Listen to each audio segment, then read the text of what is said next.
Welcome to இன்னைக்கு என்ன செய்தி. இன்றைக்கி நம்ம பிக் பாஸை பற்றி தான் பார்க்க போகிறோம். சாண்ட்ராவும் பிரஜனும் ஒரு யூடியூப் சேனலுக்கு பேட்டி கொடுத்துருக்காங்க. அதில் கார் டாஸ்க்கை பற்றிலாம் பேசியிருந்தாங்க. ஏன் இப்படியெல்லாம் நடந்துச்சு அப்படின்னு நான் ஏற்கனவே முந்தின வீடியோவில் அதுக்கான விளக்கத்தை போட்டிருக்கேன். முடிஞ்சால் போய் அதை பாருங்கள். இதில் பிரஜன் என்ன சொல்லியிருந்தாருன்னா, என் ஒய்ஃபை நீ அப்படி பிடிச்சி தள்ளுறியே, அப்படி எட்டி உதச்சிருக்கியே, இதுவே உங்கள் அக்கா தங்கச்சிங்கன்னா நீ வரைஞ்சி கட்டிட்டு வந்திருக்க மாட்டியா? தப்பு தாங்க. யாருமே இந்த விஷயத்தில் கம்ருதீனுக்கு யாரும் சப்போர்ட் பண்ணலை. அது அவருமே நான் பண்ணது ரைட்டுன்னு எந்த இடத்துலையுமே அவர் சொல்லவும் இல்லை. நான் ரைட்டுங்க, நான் கரெக்டாக தான் பண்ணியிருக்கேன் அப்படின்னு அவர் ஒரு பேட்டிலையும் சரி அங்கேயும் சரி அவர் ஒரு இடத்துல கூட சொல்லலை. அவர் மனசார உங்ககிட்ட காலில் விழுந்து தான் பண்ண தப்புக்கு மன்னிப்பு கேட்டு தான் வந்திருக்காரு. அப்படி இருக்கும்போது உனக்கு வந்தால் தக்காளி சட்னியா, எனக்கு வந்தால் ரத்தமா அப்படின்னு கேட்டால் என்னங்க அர்த்தம்? அது ஒருத்தன் மன்னிப்பு கேட்குறான், காலில் விழுந்து இவ்வளோ பெரிய ஷோவில் மன்னிப்பு கேட்டிருக்கான், மனசார கேட்டிருக்கான். அப்படின்னும் போது அந்த மன்னிப்பை ஏற்றுக்கிறது ஏற்றுக்காமல் இருக்கிறது உங்களோட இது. இப்போ என்ன சொல்கிறீங்க, பெண்கள்கிட்டலாம் அப்படி நடந்துக்கக்கூடாது. நான்லாம் ஒரு பொண்ணை கூட இவன் கூட பேச மாட்டேன், வாங்க போங்கன்னு தான் பேசுவேன். சின்ன பொண்ணாக இருக்கட்டும் பெரிய பொண்ணாக இருக்கட்டும் அப்படின்னு நீங்கள் சொல்கிறீங்க. பிரஜன் மறந்துட்டீங்களா? பிரஜன் ஷோக்குள்ளே இருக்கும் போது நீங்கள் என்னென்ன பண்ணீங்கன்ட்டு. பிபி ஷோவில் வியானாவை நீங்கள் என்னென்ன வார்த்தைலாம் பேசுனீங்கன்னு நான் சொல்லவா?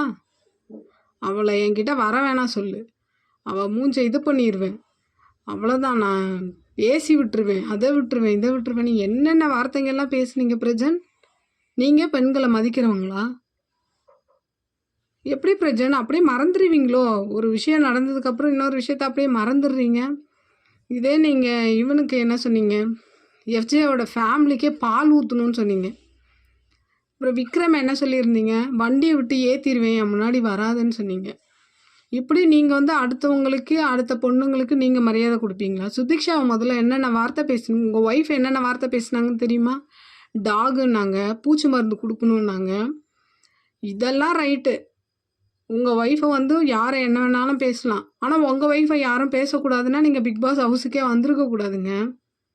நீங்கள் எவ்வளோ வார்த்தை வியானாவை பேசியிருக்கீங்க, சுதிக்ஷாவை பேசியிருக்கீங்க, பார்வை அப்யூஸ் பண்ணி பேசியிருக்காங்க உங்கள் ஒய்ஃபு. உங்களை வச்சு இவ்வளோ பேசுகிறாங்க உங்கள் ஒய்ஃபு. இப்போ சொல்கிறீங்க நான்லாம் பெண்களுக்கு மரியாதை கொடுப்பேன். பெண்களுக்கு மரியாதை கொடுக்குறவர் தான் வியானாவை அந்தளவுக்கு திட்டினீங்களா? சுதிக்ஷாவை அந்தளவுக்கு திட்டினீங்களா? கார் டாஸ்கில் நடந்தது என்னை எட்டி உதைச்சாங்க. சுதிக்ஷாவை நீங்கள் என்ன பண்ணீங்க சாண்ட்ரா? அந்த நெக்லஸ் டாஸ்க் அப்படியே கையை வச்சு குத்துனீங்க அந்த பொண்ணு மூஞ்சில். அப்போ தெரியலையே ஒருத்தவங்க ஹர்ட் ஆவாங்கன்னு. இன்றைக்கி கார் டாஸ்கில் அவங்க பண்ணது தப்புன்னு எல்லாருமே தப்புன்னு ஒத்துக்கிறாங்களா அந்த இடத்துல? அப்போயும் அவங்க என்னை அத்தனை தடவை எட்டி உதைச்சாங்க. இப்படி தானேங்க இருக்கும் எல்லாருக்குமே. சுதிக்ஷாவை நீங்கள் மூஞ்சில் அடிக்கும் போதும் அப்படி தானே இருந்திருக்கும் எல்லாருக்கும். அந்த பொண்ணு மனசு எவ்வளோ கஷ்டப்பட்டிருக்கோம். அந்த பொண்ணு அழுதப்போ நடிக்கிறா. டாகு, அவளை பூச்சி மருந்து வச்சு சாகடிக்கணும். என்ன வார்த்தை இதெல்லாம் பேசிட்டு நீங்கள் எவ்வளோ ஈஸியாக அப்படிலாம் இது பண்ணுறீங்க.